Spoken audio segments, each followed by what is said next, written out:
This conference will now be We should be recorded. able, just out of fairness.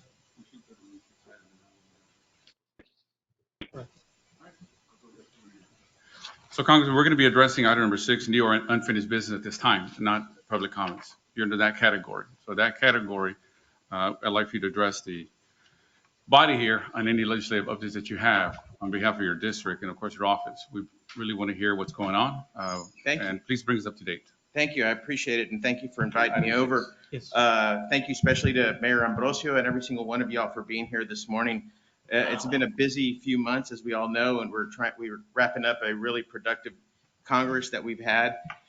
We've passed and signed into law legislation that addresses some of the most pressing issues that impact us here in South Texas. And not long ago, I had a bipartisan group here in this very room trying to do the same.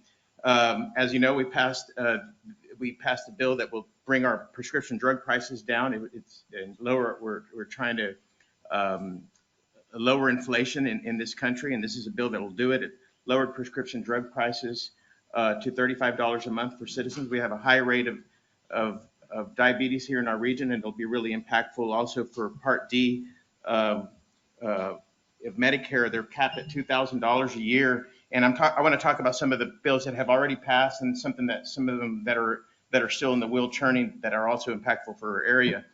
Under President, by the way, this allowed us for the very first time to negotiate pharmaceutical drug pricing, and Medicare had never had that opportunity. I think, Doctor, you probably are familiar with this, and it's something that's long overdue.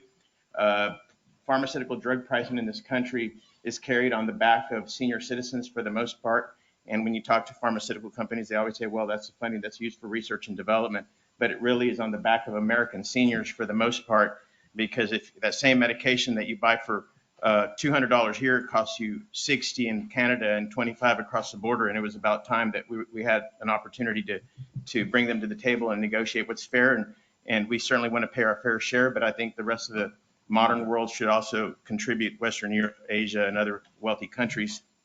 But this July, President Biden also signed into law the CHIPS and Science Act, which I think most of us are familiar. If we're trying to buy a car, it's really hard to buy a car these days.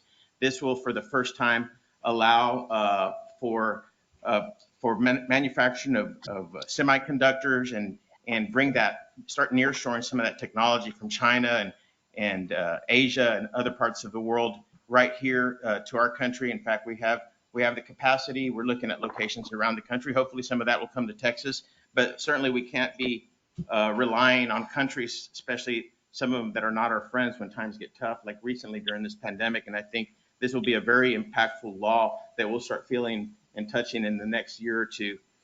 For our veterans, we passed a very important law just recently, which is called Honoring Our Pact Act.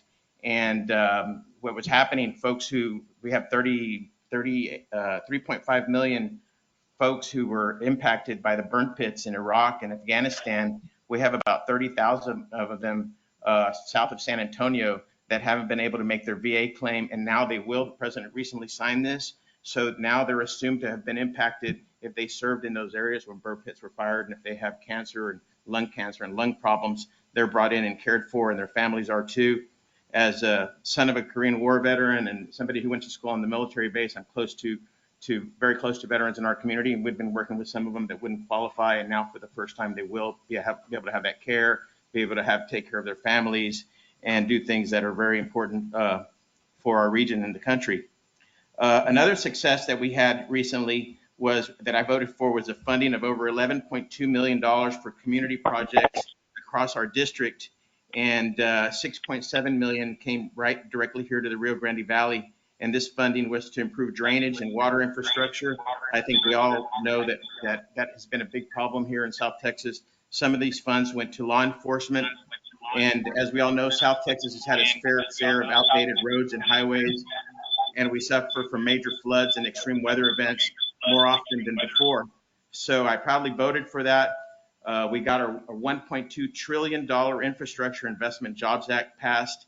3.4 billion of that will be coming here to the Rio Grande Valley, and will be very impactful in terms of expanding our bridges, our drainage system, roads, highways, and Wi-Fi and everything that comes with it. And I'll tell you, Not a single Republican in Texas voted for that. We had 14 people that crossed over. It was a bipartisan bill. It was a great bill that I think is going to bring a lot of resources to South Texas. But not a single Republican, including our senators, did not vote for this funding. Some of them are trying to take credit for it now. But the very fact is that not a single one were for it. And we're starting to see impactful changes here in our district.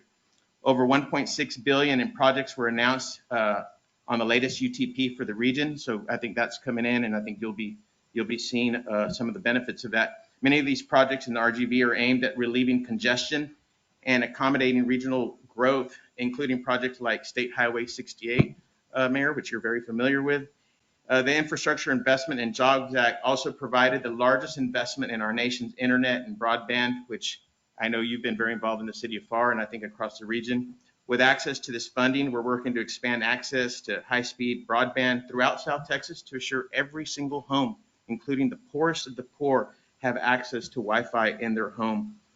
Over the next few years, we will look back at the slow internet many of us endure today and ask ourselves how the hell we ever did it. But we got through COVID and very difficult times, some of us with slow internet, some of us with no internet. But we are here today. Much of that will be the result of the same bipartisan infrastructure bill and Jobs Act. This funding will allow us to invest further in our draining flooding system, making our communities more resilient. Not everybody has major flooding issues, but cities like Westlake, Edinburgh, Mission, and it certainly gets more severe as we head east. It's important that we realize that we are one region and not one town and one county.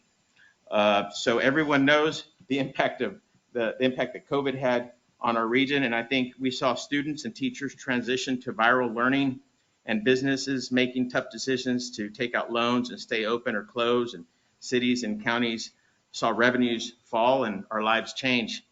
We accomplished more than we could have ever imagined by sticking together and having bounding ourselves, our communities, and everybody stepping up to the plate in some of the most complicated times. So we were able to bring resources to some of these communities to alleviate some of these issues. We brought to Mercedes ISD $29 million to support their students and staff. The city of San Juan received $9 million to serve their citizens in their recovery from the pandemic. The city of Alamo, we recently awarded $540,000 for their police department to have new radio equipment. And Hidalgo County will receive $3.7 million of that for the main north drainage expansion that we celebrated a few months ago.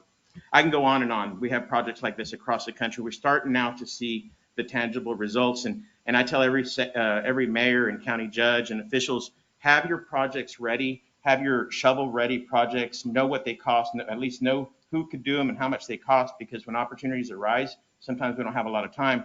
In our last member-designated projects, they gave us 3 weeks to turn them in, and it was tough, especially going to some of the smaller communities and asking them, hey, what do you need? And they all know what they need, but they didn't have a plan and they didn't have a price tag on it. And we had a very short fuse to be able to turn it in and get that done. So we're asking everyone to have your dream ideas and know what they cost, because when opportunity comes, sometimes there's a short window, and those who are prepared are the ones that are able to benefit. And we want to make sure that everybody has an opportunity to do this.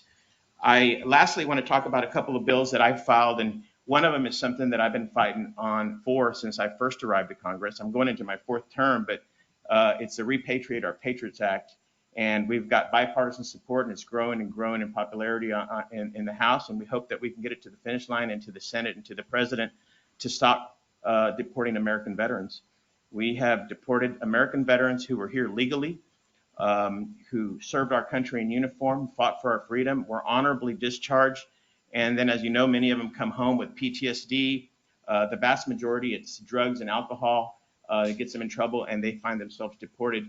And we have record of them being deported to 38 countries around the world, and I can't think of anything more shameful than to do that. In my opinion, we all have a soft heart for dreamers. In my opinion, they're even higher than dreamers. They were here legally, and they served our country in uniform.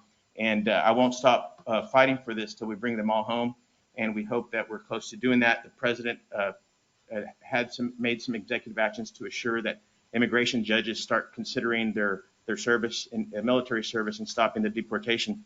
And lastly, I'll talk about the Safe Zone Act. And I know I've been on the news talking about that recently. Nationally, it's a very popular idea, and it's something that I negotiated with the president of Guatemala recently in creating a safe zone, kind of the way we had the green zone in Iraq on the border of Guatemala and Mexico. And all migrants who are coming to our southern border south of Mexico, which 80 to 90% come from 3 countries, from Guatemala, Honduras, and El Salvador, they would check in at that juncture and process at that point. And if we're going to let them in, even under the credible fear standard, which is not that tough to get through, we should do it at that juncture and allow them to fly to their final destination. This would take the pressure off our southern border and allow Border Patrol and law enforcement to do their job. And it would take the cartel element out of it. Henry Cuellar and I were calculating last year alone, cartels in Mexico made about $5 billion bringing human trafficking to our southern border.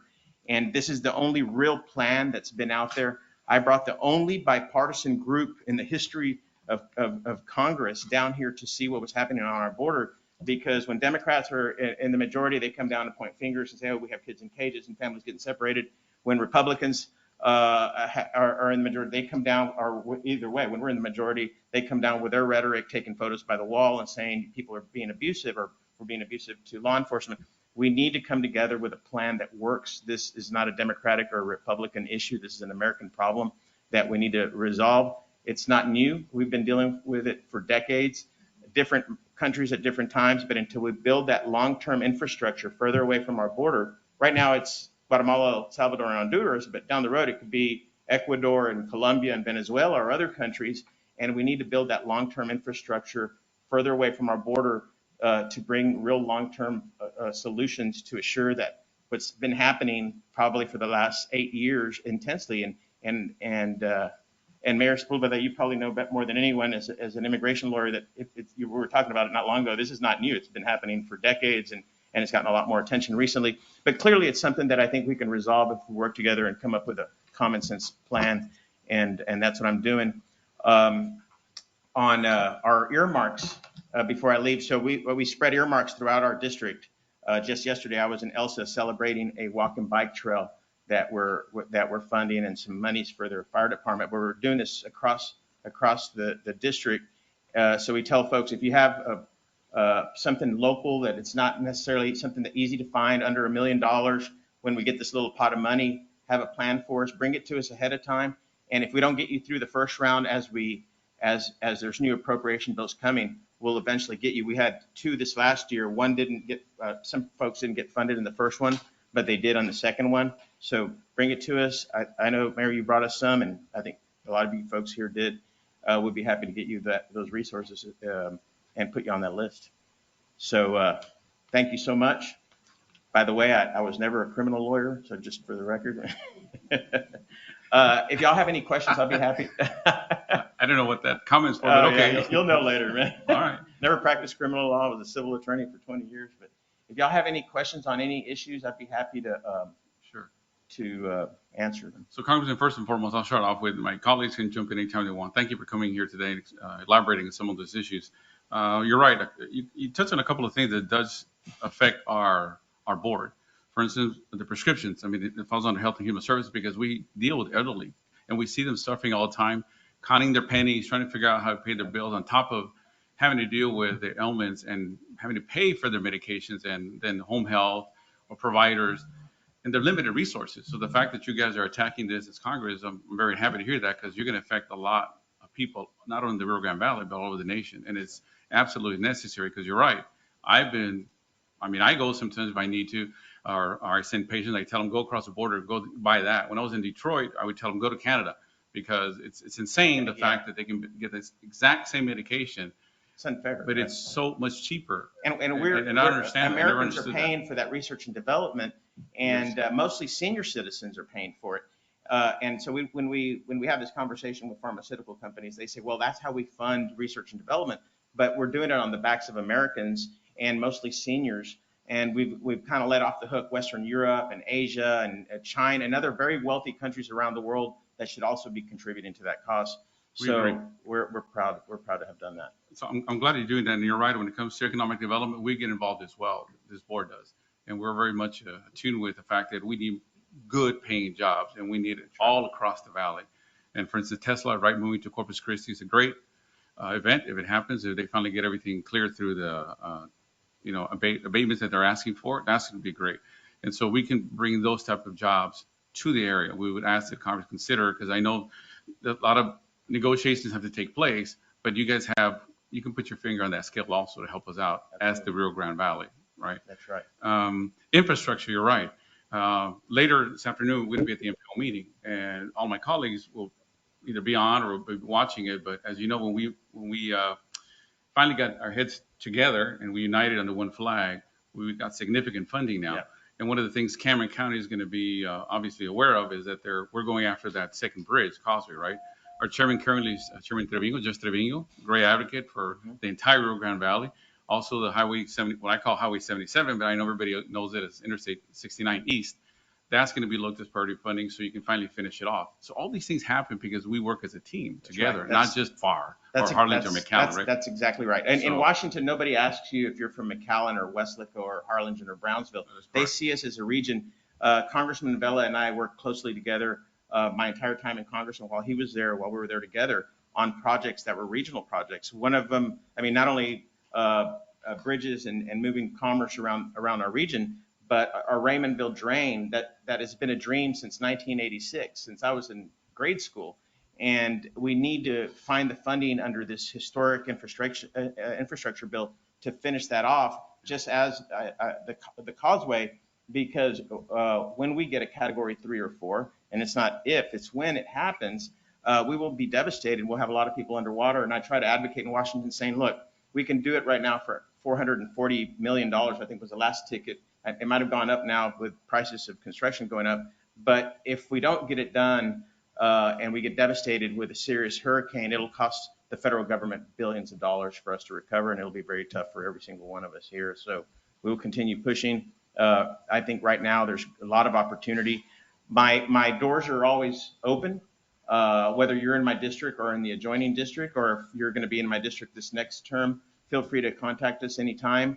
And thankfully, I had the pleasure of meeting a lot of people in Cameron and other counties the past 6 years in Congress, because Congressman Vela and I worked so closely. I would do these dinners with his officials, and never thought I was going to be running in the region, but we've built some great relationships, and we've been able to work together, and we intend to continue to do so. If I may continue, I want to be sure people understand. Andrew is back there. He's the director for the MPO. Our UTP funding what is it this time around, Andrew? Yeah. So because of the legislation been passed, all that money is being filtered throughout the United States, and we're lucky that we're at the table now, and now we have a larger portion of that. Yeah, I think 1.6 billion for our UTP. Yeah. So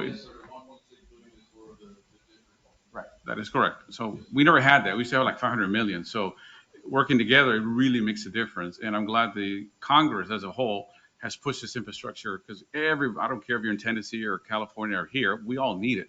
And I'm glad that you guys came together on that aspect. So I thank you, because from that, we're going to get a second causeway, finish off 77 North, 281 Exchange, which everybody hates, right? I know it's 5 years out, but really now it's under 3. It'll be done by next year. 3 years. That's historic. Right. Okay. Yeah. Because we need to connect 69. I mean, there's just there's no excuses. We're the largest urban community in the country that is not connected to an interstate highway, and it's about time that we get it done. This impacts our trade, our business, impacts our daily lives, and everything we do. So. And thank you for fighting for our veterans, because it's just my opinion, and only mine. I don't believe veterans should be. If you're out and about and you're sacrificing your life for us, I don't see why they should be paying. That's my opinion. Nobody should be paying for health care, drugs, homes. All this should be provided for them, because they put their lives on the line.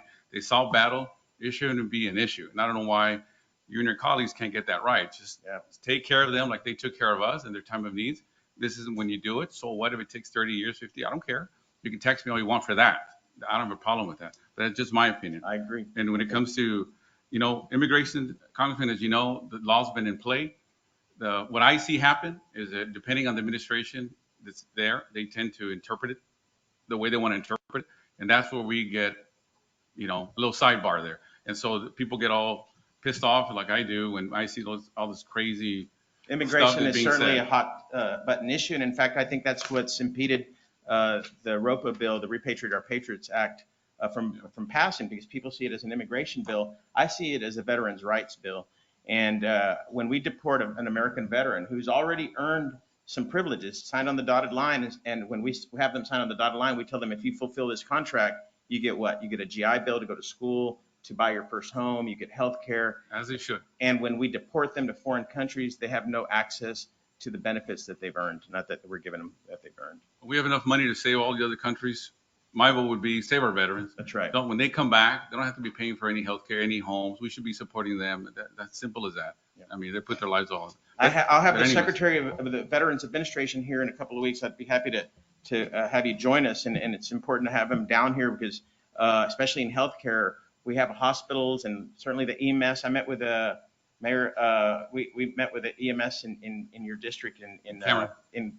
in Harlingen, and they had, I think, like $2 million of unpaid hospital ambulance bills from veterans. Yeah. And it's a small operation. We need to make sure that they pay their bills. I think a lot of the hospitals still do. And the last message we need to be sending healthcare providers is that if you have a veteran out there in your waiting room, that if you care for him, that you're probably not going to get paid. We should be sending the opposite message that, hey, he's got the best insurance in the world for the best care. I agree.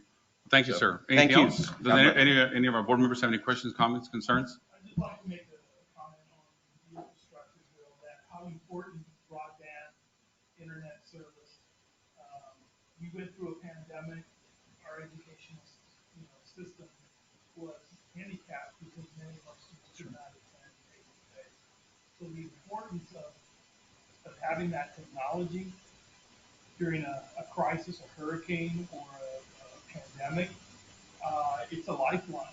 It is. It's a lifeline, and it is an infrastructure. You go to Europe, you look at other countries, you see how ahead they are when it comes to providing that service. We need that we need it down South Texas. We need it Everywhere. across the nation. Yeah, I think COVID obviously was one of the toughest times in our lives, but we also learned a lot from it, and clearly the necessities that we need, those being also some of the nearshoring that is now taking place, that we're realizing that we can't rely on some countries, especially when they're far away. We can bring it either to our country or to allies that are closer to us, Mexico, Central America, places that we're trying to improve their economies. We should bring some of that manufacturing and some of those jobs.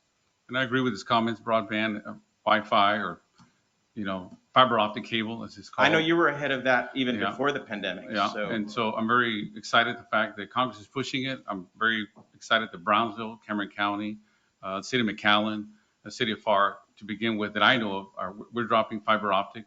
It doesn't matter if you do it on your own, if you do it in partnership. I could care less. When it comes as a constituent, I could care less. But what I do want is, I want it to be fiber optics. I want to have the best. I want it to be high quality, not 20 megabyte or 50 megabyte speed. I mean, give me 500 at least or higher. And also it has to be affordable. The people in the colonia should have the same access as I do. That's right. And it should be affordable to them because we all need it for education, for public safety as well, to get the news. Yeah, for jobs, and for jobs, healthcare. for economic development. It's needed. And that's why, as you pointed out, yes, FAR took it on. We're by ourselves. That's fine. We decided to fund it, and everybody's going to get 500 megabyte speed, fiber optics, everybody.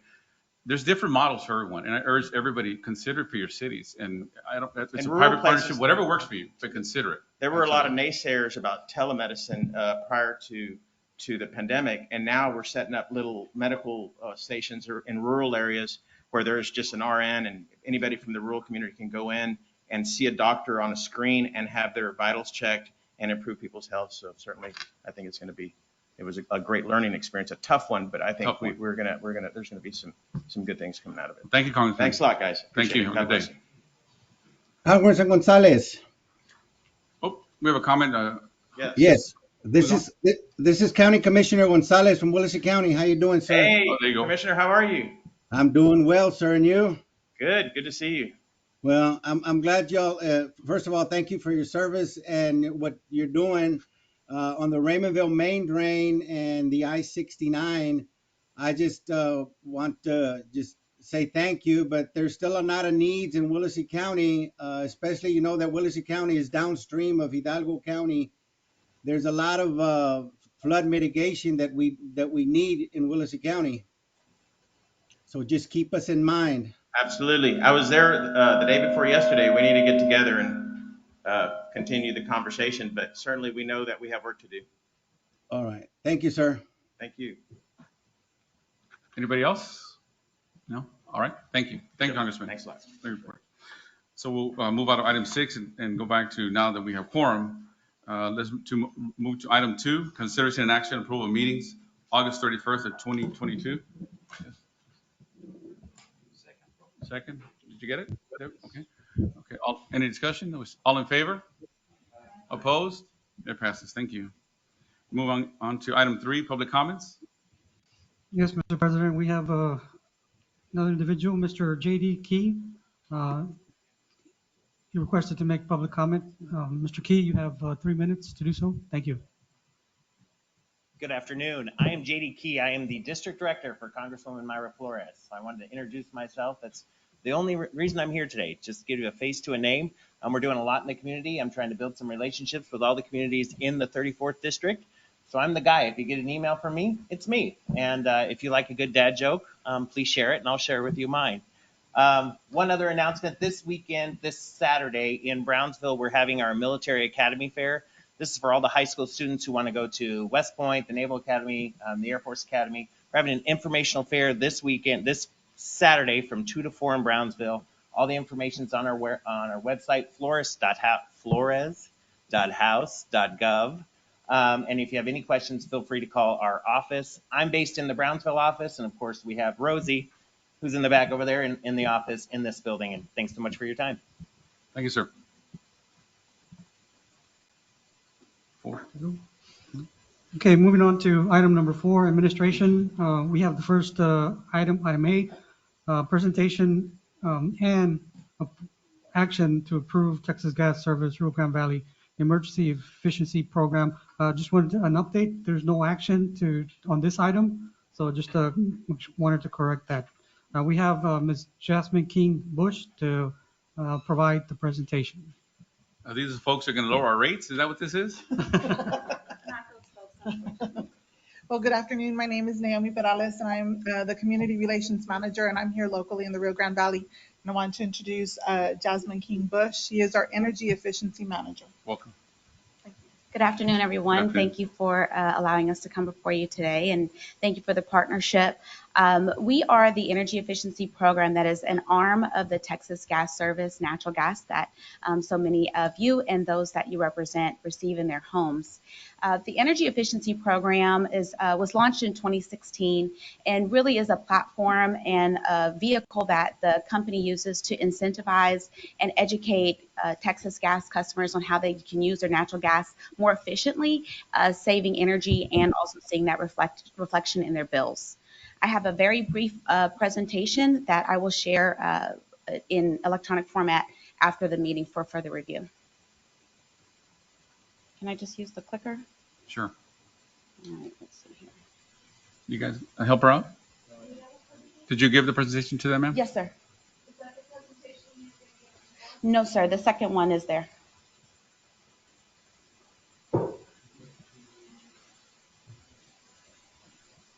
The overview board presentation at the bottom of the screen.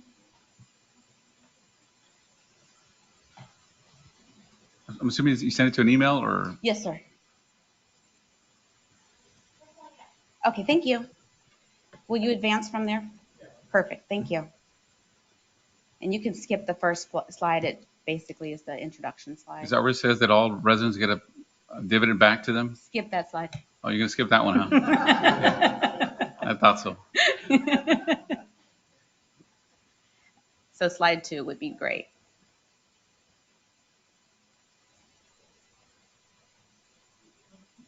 Yes, sir. Second slide, please. Thank you. So this just recaps what I've just shared that we launched in 2016. We are active in 34 cities in the Rio Grande Valley. We work with community service agencies, industry leaders, and local governments, and this is how we share awareness of the program. We also get feedback from these individuals, and then also provide some of the services of the program. And I'll go into that a little bit on the next slide. And then just at the bottom, for those who aren't familiar with the program, these list the cities where the program is available. Okay, so just a bit more detail about the program. We have 4 arms of the program. The low income and free equipment program is the program where we see a high level of usage. This program allows customers that qualify through agencies such as the Cameron and Willacy County assistance programs, Hidalgo County assistance programs, to receive natural gas appliances that make their home safer, help them see the impact to their bills.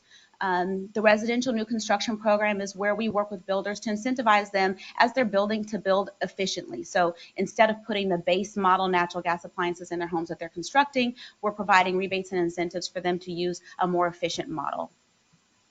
The commercial program is just as it sounds. It's geared towards our commercial customers. We partner with them to make upgrades to their business and commercial properties to incentivize more efficient use of gas. That's the mantra, more efficient use of gas.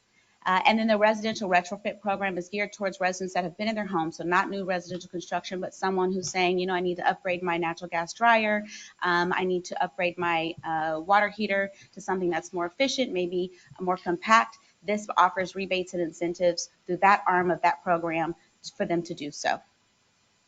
And just not a slide, not represented in the slide, but to give you a little more information, this is an informational presentation. So we wanted to come before you, kind of introduce ourselves, but then also let you know that this program runs on a 3-year cycle.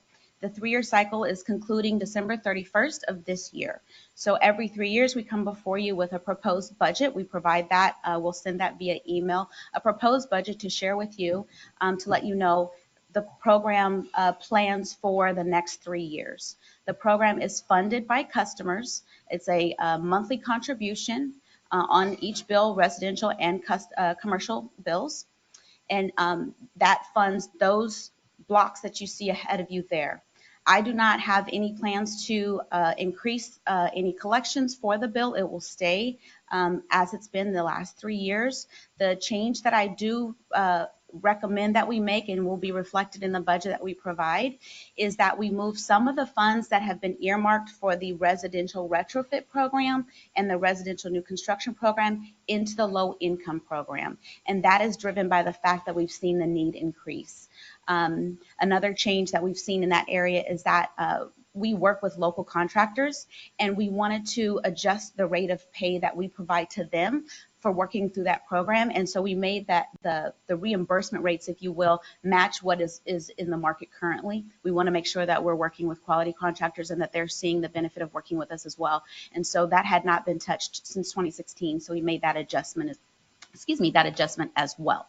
We'll be filing October 15th, after which you all will be able to take action, and you'll be able to approve, deny, sustain, or abstain.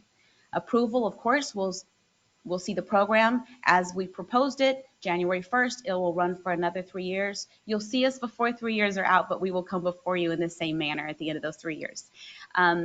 Deny, the program will cease to exist, and we will go into what the steps would look like as far as terminating the program and it no longer being in existence. Abstain means that you choose to take no action, and then the program will automatically go into effect January 1st. You could also sustain. By sustaining, you're saying we want more time to think about it, and that will give you another 45 days past the 45-day cutoff for approval. So if we file on October 15th, you have until November 30th to take action. If you want to sustain, you get another 45 days past that. Thank you. A few questions. Yes, sir. I forgot my chemistry. It's been a while, but does this make carbon monoxide your product when it burns? I don't remember. You know how people get carbon monoxide poisoning all of a sudden we find? Yes, there is. Do you have a detector on it or something for people or? Yes. So, yes. Okay. The I just reason I didn't know. hesitate is because that is a question outside of the energy program, but I want to make sure I answer it for you. So yes, we don't have detection capability inside the home. So once it's inside the home, we don't have detection capabilities, although there are products that can do that. But we do monitor the lines up to the meter. Oh, because I saw your pre-equipment part, so that's Yes. why I thought you would include that. No, we don't offer detection, but what we do is when someone comes to home and says my stove isn't working, my water heater, we don't have hot water. Sure. That is what it activates us to be made aware of the program Okay. and work with them. Yes. Okay. And then you're taking money out of your clients. Like if I'm paying you for my gas bill, Yes. using that bucket of money to allocate and move around. That's what Yes, you're talking sir. about? Yes, Okay, sir. I got you. Yes, sir. And then why do you need us to vote on whatever you're a private company? I understand. Why do you need my vote to do this? So we are subjected to the Railroad Commission as a regulatory body who has made the decision to allow the local city leadership Yes. to be our regulatory body. So we come before you to make sure that we work in partnership with you, that we represent your interests as well, and that we work in tandem. Does anybody have any concerns, questions, either in person or anybody online? Yeah, I had a question. And Yes. actually, the cities have original jurisdiction, and the Council of Government normally uh, creates a steering committee. So this would have to go to individual cities to adopt, and we could certainly make a recommendation if we wanted to. But that's the way it works. Thank you, Jim. Anybody else? No? Otherwise, thank you, ma'am. Thank you. Go ahead, sir. Okay, so next item B, Executive Director's Report. I'll be brief on this one. First, number one, introduction of new staff members. And so, as you recall, last month we didn't get a chance to go over this due to a heavy agenda. But I just wanted to take this opportunity to make sure that we acknowledge new staff that comes on board. And so we did have Mr. Luis Avila from Valley Metro that joined us this month. And last month, as you can see on the screen, Eduardo Lopez, Mr. Silvestre Mendoza, and we have a few more in the next slide.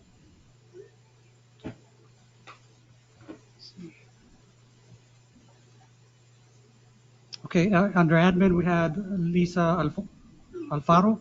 She's our receptionist, so when you call, that's who you get right off the bat, transfer you to the right department. Under RGV 911, Jacob Salinas, GIS Program Specialist. Homeland Security, Ms. Jessica Martinez, Research and Statistic Technician. And I've already addressed the Valley Metro staff. Moving on to item number 2, update on regional news, funding opportunities, training, and legislative updates. Just as a reminder, some of these items have come before you all in the past. And so the next item, Felipe, please. A reminder that the Texas General Land Office Resiliency Community Program is open. The GLO has launched its Resilient Community Program, has allocated $100 million for CDBG mitigation funds. So up to $300,000 per applicant, and applications will be processed first come, first serve, up to and through January 1st of 2028. The next item would be another reminder, GLO CDBG mitigation local hazard mitigation plan program. And so if you, for those of you that are familiar, hazard mitigation plan typically is under FEMA, but the GLO has made significant efforts to include that as part of funding availability for the communities.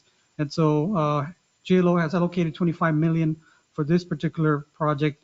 And so projects categories can be a new hazard mitigation plan development, hazard mitigation plan updates, and the application intake began July 28th of 21, first come, first served, and it will run until July of 2027. The next item would be public comments. The Texas Broadband Office has opened up or continues to have public comment period for proposed rules governing Texas Broadband Development Program. As you can see on the screen, that is the person, the point of contact. I will forward this report to everyone, to the board, because there are some hyperlinks embedded on the titles. it'll take you directly to that specific website. And the next item, just as an FYI, for those that currently have T-Mobile service, and so the Texas Universal Service Fund surcharge is coming up. So you may have gotten a text or email from the service provider in September or the near future, letting you know that the Texas Universal Service Fund assessment is being bumped up from 3.3% to 24%.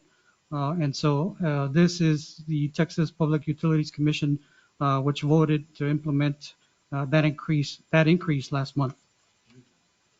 That is the service fee is collected from your cell phone bills to implement new technologies or keep exploring different technologies to be able to service the rural communities so they can be able to have connectivity. And it's only for T-Mobile or for all providers?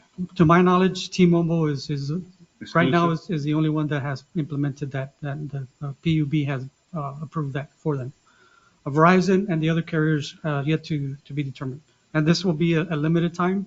As far as the time frame, we don't know until I guess they generate enough funds to be able to continue to address connectivity issues. Okay.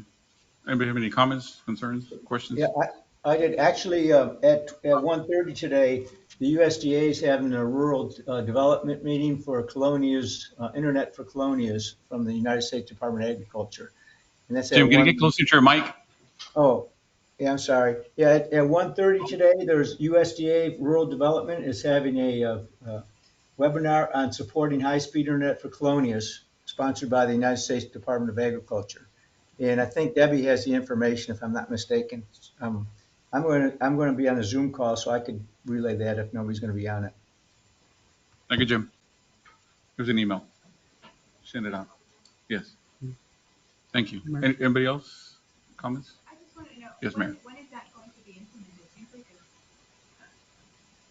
Increase? Yes. When did you say? This is in September. That's when they send out the text or emails. So in October would be when it's implemented.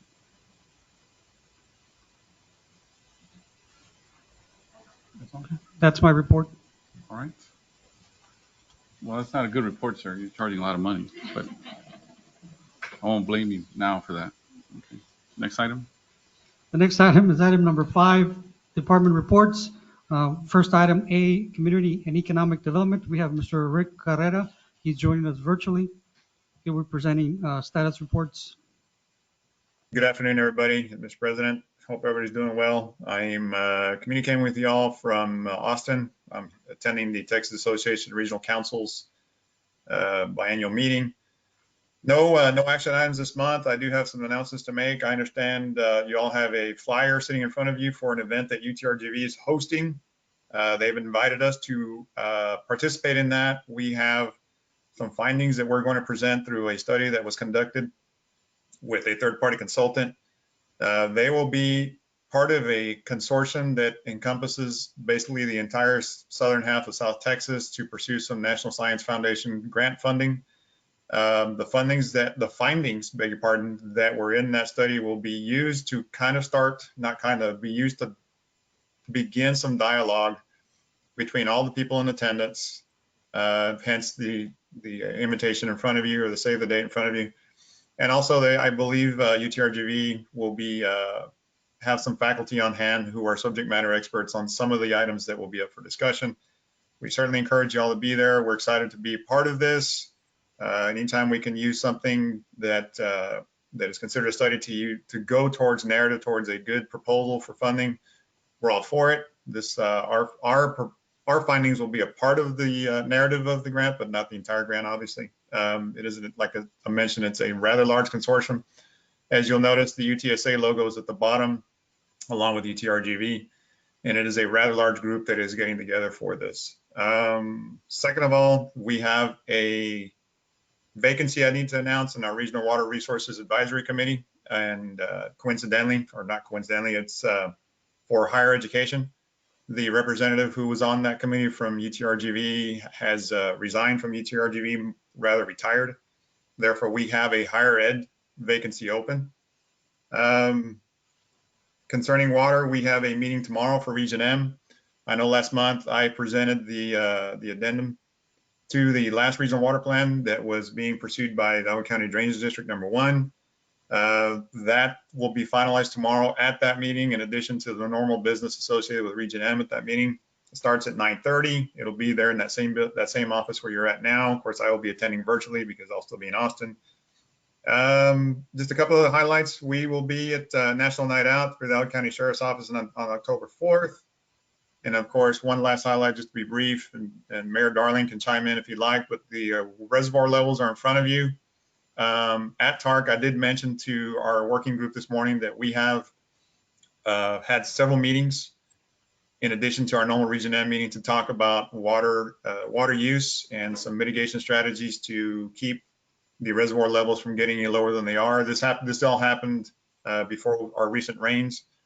And where I'm going with this is, although we've had some recent rains and there's some significant improvement in the reservoir levels, we're still perhaps in a drought situation, because I think the latest forecast is that the next few months will be drier, as opposed to drier than they normally are. And with that, I'll leave the floor to Mayor Darling if you would like to comment on the reservoir levels. Yeah, we just went over 25%, so you need to look at your individual ordinances and the state drought stages, and so we probably go below 25%. So I wouldn't necessarily relieve those ones until we really see where we're going to be going this next 2 months. So hopefully you will let people know and your citizens know and enforce them. Thanks. Thank you, Mayor. One last thing before I go or depart here. I know Congressman Gonzalez brought up the CHIP Act, and I know that there's been some information sessions on that. Well, some I have not been able to attend, but I have had some discussion on that act while here in Austin with some other consultants. And that CHIP Act is designed to go towards underserved areas. And in my mind, underserved area is South Texas and some of the smaller rural areas of South Texas between us and San Antonio and all the areas in between. On a national level, the unserved areas underserved areas may be those areas that were one-time manufacturing hotspots, manufacturing hubs, Ohio, Pennsylvania, those kinds of areas. And the gist I got from discussion yesterday is that funding is not designed to go to those areas strictly, but they will have perhaps some advantage over some other areas. I present that to y'all so that we're still in the infancy of this act, and we need to see what pans out and what rolls out in terms of the funding opportunities, but begin thinking in terms of your respective communities, how you can be as competitive as some of those other manufacturing areas that frankly aren't manufacturing anymore because they've been shut down for market factors or whatever. But at the end of the day, the infrastructure that they hold is still intact, and it's easy for them to jump on board with another manufactured product. But I wanted to throw that out there, just things I've learned along the way here in the past couple of days. I'm available for any comments, questions, and with that, I will conclude my report. All right, thank you, Rick. Anybody have any questions, concerns, online or in person? No? All right, thank you, Rick. Thank you all. 5B. 5B, Health and Human Services, Ms. Margarita Lopez, Director of Health and Human Services. Good afternoon, President, and everyone who's here with us today. You have my report in your packets. I'm just going to go ahead and highlight some of the most important areas. As we move forward and we're able to get more vendors out there to work and assist our population, we were able to replace 17 tubs and allow the families to now have access to showers that allow them to have a safety shower. We also built 18 ramps and installed 8 grab bars to different families. And so that's good for us. We weren't able to do all of this during the pandemic, and now we're moving forward to assisting in this way. Another highlight on my report is we were able to identify 15 individuals that are homebound and still did not have access to vaccines, and we were able to facilitate those for them. Also, in the subject matter of prescription and allowing these to be accessible to our aging population, we would like to also announce that open enrollment is October 15th through December 7th for Medicare Part D. And that is the part that allows for the selection of prescription plans. Our benefit counselors are ready. They've gone through the trainings for the updates. They will be assisting all families in completing those applications and seeing that the application process is completed to the end. Another highlight that I had not presented before is the ombudsman program that we have here at AAA. We do serve 38 nursing facilities, 23 assisted living facilities, for a total of 61 facilities that we have under our programs. Very interesting how we still have to continue to provide monitoring and assistance to the population who live in these facilities, as we on the second quarter had 300 investigated complaints, and on the third quarter we had 210 investigated complaints. So just to create a little bit of awareness that we still have to help them. Okay, on the second quarter, 143 cases, and on the third quarter, 114 cases. So is there a protection plan, or do they get chastised or written off the program if complaints continue? So the ombudsman program is a very sensitive program. What I am reporting is what gets founded as having grounds for citation or for closing down those. Now, the results of what ends up happening with those cases are private, and then we would have to get permission from the families. However, if there's any particular cases that you would like to look through, then we can make a petition to see how that went. And the last thing that I would like to announce is what you have in front of you, which is the first annual Veterans Fest that it's going to be held here on Wednesday, November 16. We're going to be hosting this free event for our military veterans and families. We will have, we're looking for different vendors to provide things like heaters. We're going to have incentives for people who have not been vaccinated to receive their vaccines on site, because we are arranging to have our walk-in vaccines. We're going to have mental health screenings. We're going to have balance and mobility assessments. These are going to be provided by LRGV Occupational Therapy Department, as well as other vendors that we are reaching out to and organizing to be here. We're really excited about this fest.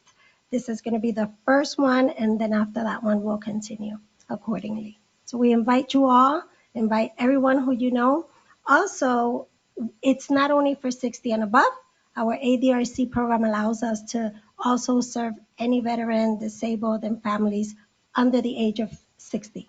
So we look forward to this event. Great, thank you. Anybody have any questions, concerns? No? Oh, all right. Thank you, ma'am. Next item, item C, public safety. First, we have criminal justice, homeland security, Mr. Rene Perez, and he's joining us virtually. Good afternoon, Mr. President, distinguished board members. I'm presenting over here from Austin. I'm over here at the TARC conference as well, the biannual meeting.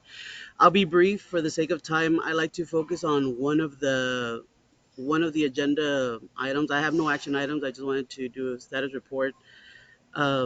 As you all may know, that criminal history reporting continues to be an important tool for maintaining public safety as it relates to information sharing and awareness regarding violent offenders. As a reiteration of this statewide priority, the governor's office has in place the following grant eligibility requirements. Now, please keep in mind that when I talk about these grants, I'm talking about the grants that got approved, got recommended by the committee members, which was the Homeland Security and Criminal Justice, and approved by Executive Board earlier this year, which there was about a grand total of $6.1 million that went through our region. And out of those $6.1 million, we were able to assist three, which was Cameron, Willis, and Hidalgo. Entities receiving funds from this public safety office must have an average reporting of 90% or above on both adult and juvenile entered into computerized criminal histories. Now, you'll see in front of you on the packet where you'll see that Cameron and Hidalgo, Cameron is in compliance, Hidalgo and Willacy were under the margins of 90% reporting.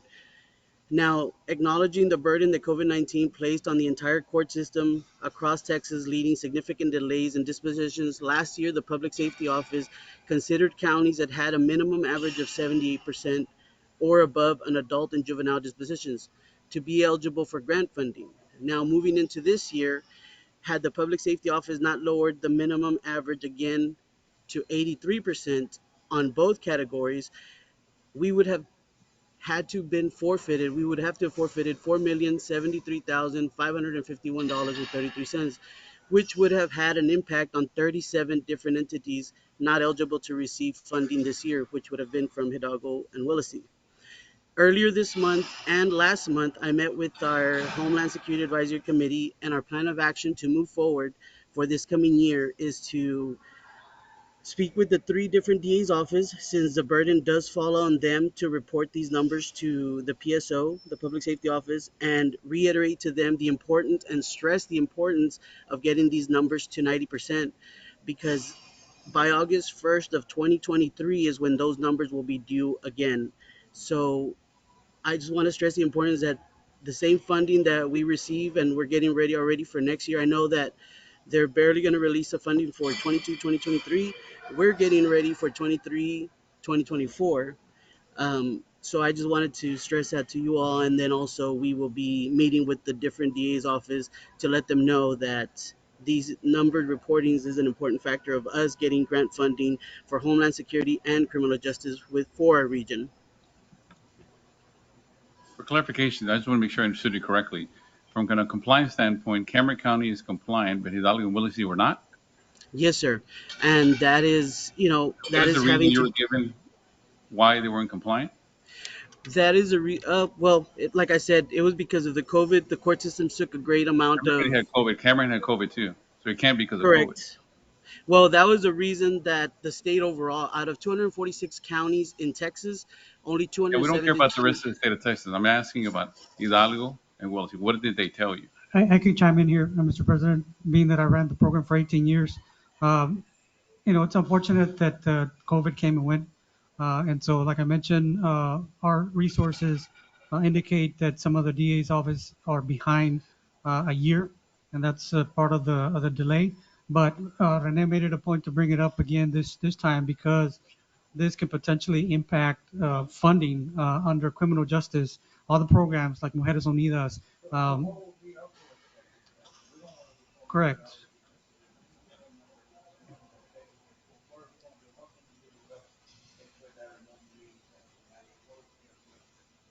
Contact your nearest DA's office to see how far along they are. We do our part. Every month we get an update from the state DPS office, and so we reach out to them and send them the latest updates, so they know where they're at any given time during the year. And so it's just because of the lack of manpower. That's what we come across in the past, because as an arrest takes place at the local level. From there, they have to process all the way to the DA's office, and somewhere along those lines, those cases get hung up or not fully processed rapidly, and so that's what delays or does not allow us to reach the 90% by the required time. So we'll be working with the DA. Luckily, the state saw that, and so pretty much gave us a pass, for lack of a better term. And so all three counties will be funded for this year. But come next year, pandemic is not going to be an excuse anymore. And so we're going to be reaching out every month to the DA office here in Willacy County and see how we can expedite or help address the situation. Mr. Chairman, I think Yes, sir. I think it's important that we know because this happens every few years, and the DA's office will send a letter. So the other agencies are just as responsible to this to fix this problem. It's not just the DA by himself; it's the DA plus all the agencies that are here. So I think I just want to make sure that that's clear. It's not all on the DA. It's like he said, it's between the local law enforcement and the DA, and somewhere in between is where it gets stuck. So this happens fairly often, and then they'll send some letters, and then we all scramble to submit stuff and stuff like that. So. Okay. Yes, sir. Does it mean that the juvenile reporting more efficiently be adult? the rules are more stringent in juvenile cases. Right. They have to be But that submitted a can lot be quicker, so yeah. Right. So like on the adults, a felony can take 30 days to submit, and if it's a major case, it takes even longer. So some of those are a little tied up, and the juvenile is a pretty tight system. That's probably the difference you'll see. So juvenile, they're tighter rules, so they got to follow it. Yes. The ones that are more loosey-goosey, so. Yeah. You may have a homicide that may take you longer to submit. And you may Sure. have a theft that takes you 2-3 days Oh. to submit. Okay. All right. Anybody else? No? All right. Thank you. Thank you, sir. Next item is Rio Grande Valley Emergency Communications District status report. Mr. Dennis Moreno will do a quick report. Good afternoon, board. Just a status update.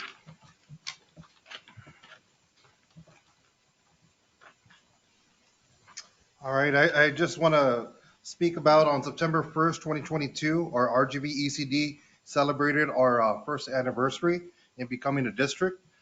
With this celebration, it allowed us to take a step back and appreciate the accomplishments our team did together. In addition to that, I'll be jumping into our GIS division. They achieved 100% geofencing matching for our GeoMSAG. The GIS team has completed our ArcGIS Enterprise platform upgrade, so now we're up to the next generation. I'll be going into our public education division.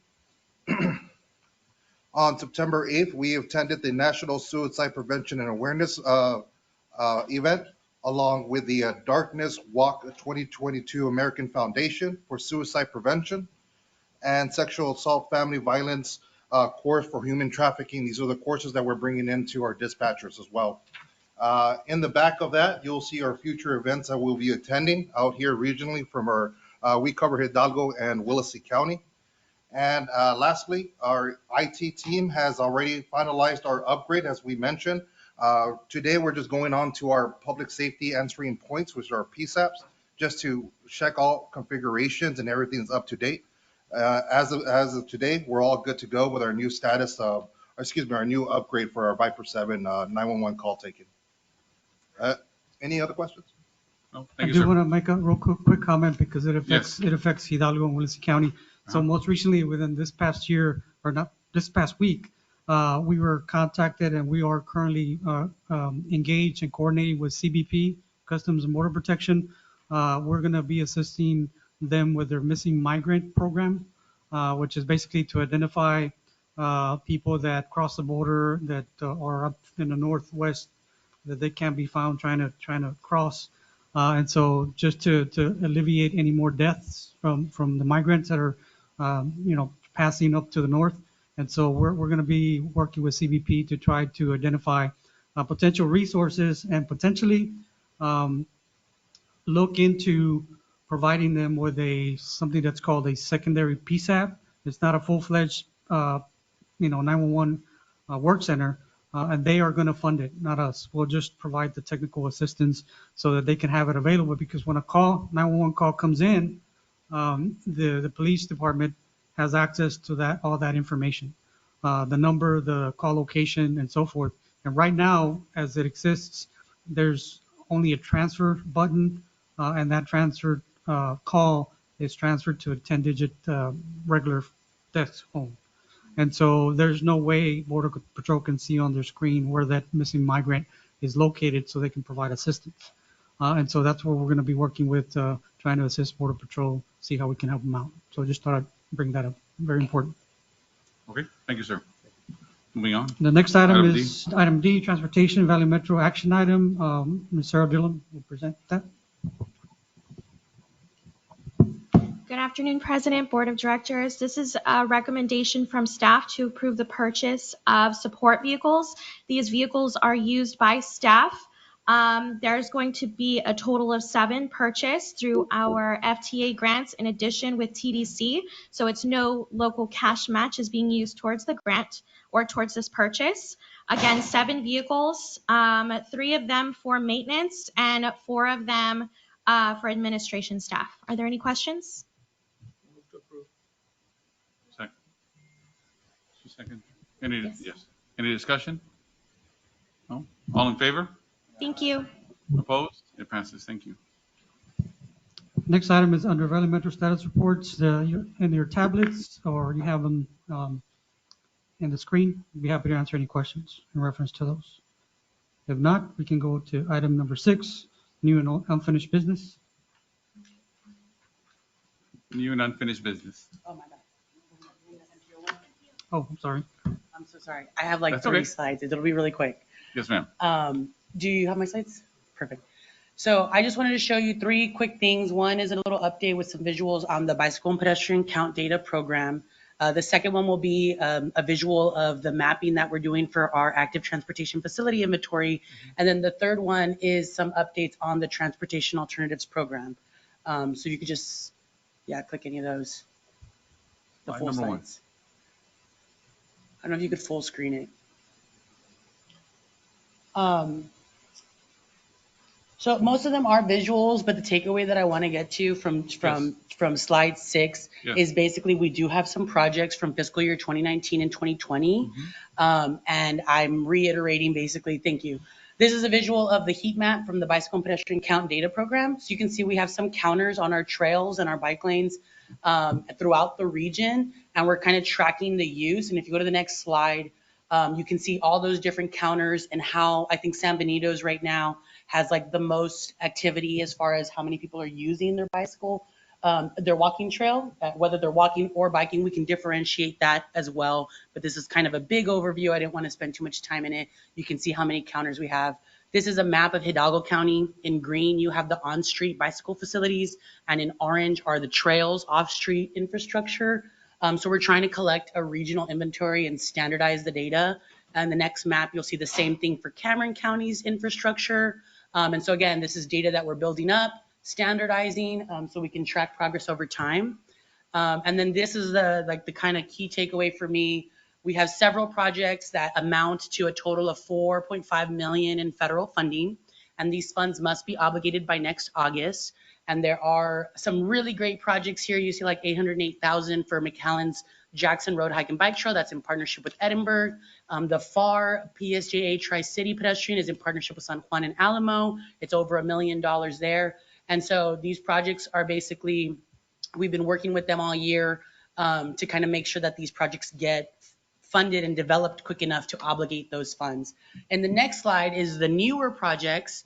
Last year, we awarded about $2.3 million in federal funds for 6 projects. 3 of them on the top are planning. You can see 2 have executed their advanced funding agreements. The last 3 are constructions. But even though we awarded those funds a year ago, they have not executed their advanced funding agreements. And so bringing that up because next year we have $11 million coming, and we will be opening a call for projects next year with a minimum of 10% for planning projects, which is still $1.1 million. I'll take your 10 million if nobody else applies. And I'm letting people know now. I'm putting so you on that record right now. The shovel readiness that the congressman touched on, needing to have your work done, your price tags. You know how to spell far, right? Okay, yeah, I know how to spell far. But I wanted to make the announcements, and also for the Small Cities Coalition in the future, but letting people know this funding is coming. You saw the last round was $4 million, then it was $2.2 million. So this is more than we've ever received before in the region. Yes. And I'm giving everyone a heads up in the communities so that they know this funding is available for bicycle and pedestrian infrastructure. Great. So that's it. Thank Mr. you. Chairman, Perfect. if I could ask you a question real quick. Yes, of course, sorry. Sure, quick.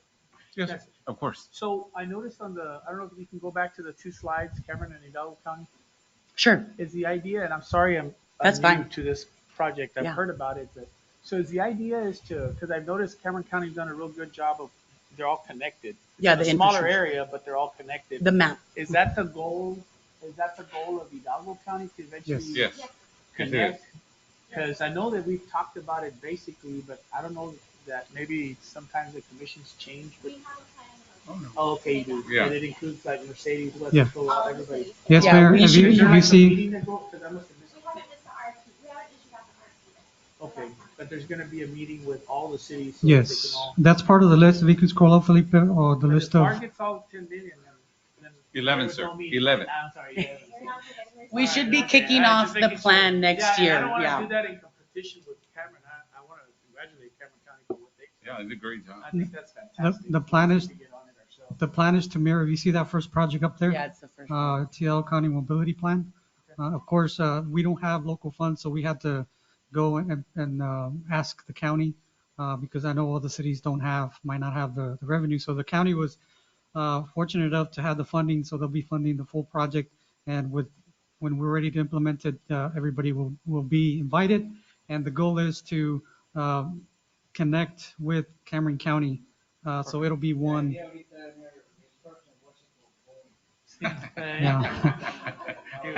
Igual que el drainage. Thank you, Mayor, for that wonderful gift from Wesco. And Appreciate it. the city of Mercedes are more than welcome to pitch in their fair share. I mean, we're open to that. Yeah, I'll leave my card up in the front in case you want more information. I'm happy to present to your communities or just to you. We got it. Thank you. Thank you. No new old business, right? Nobody? Okay. We need a motion to adjourn. Second. All in favor? Opposed? It passed. We are adjourned. Time being 1:20. Thank you, everybody.